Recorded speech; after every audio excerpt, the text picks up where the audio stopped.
The emotional pain or suffering we feel when someone we love or something we like is taken away is a natural response to loss.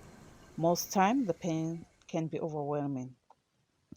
Shock, disbelief, anger, guilt, and sadness are unexpected kinds of emotions we may experience, which can disrupt our physical health, making it difficult to eat, sleep, or even think straight. There is a part of the brain that is responsible for emotions.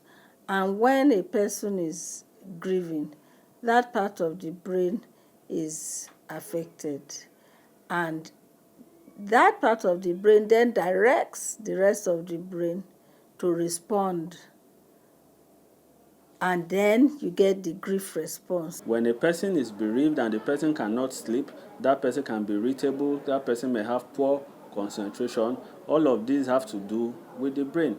If the person is unable to eat, you know that then the body can be affected. If somebody already has, say, high blood pressure, and during a loss event the blood pressure goes higher, you can see that the body is affected. If somebody has a pre-existing mental health condition, for example, depression, that person may suffer an episode due to bereavement. So that's the kind of connection you have between grief, the body, and the brain. Grief is an intense emotional experience which comes from a deep yearning for things to be made right.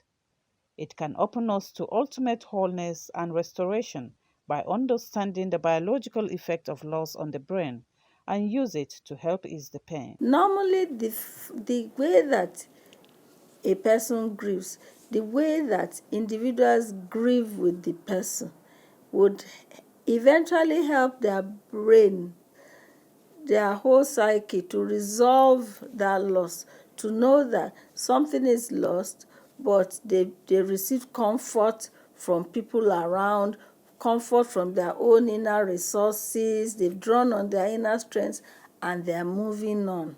Grief itself is the involuntary response, and you can call it the way the mind copes, the way the mind tries to adapt to the loss event. For example, when somebody dies, you might find that in the first few hours or days, the affected person is in denial, doesn't want to accept that reality, continues to behave as though the person was still alive. Oh, let's go and talk to him. Oh, let's go and do this. Oh, bring his food, bring her this, and the person behaves like that. But you might find that same person a few days later at the funeral giving a very wonderful citation.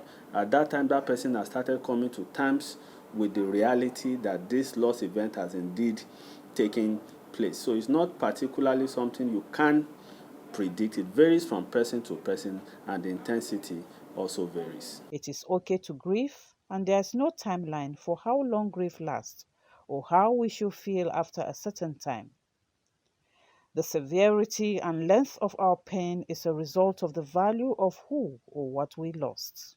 Grieving never completely goes away. It should not be, that kind of grieving, sobbing, paralyzing grief anymore.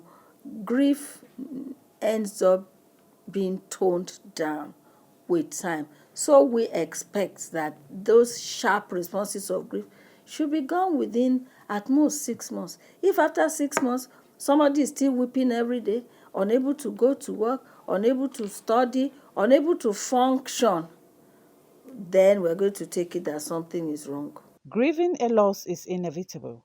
We cannot run away from it, but we can find ways to come to terms with the pain.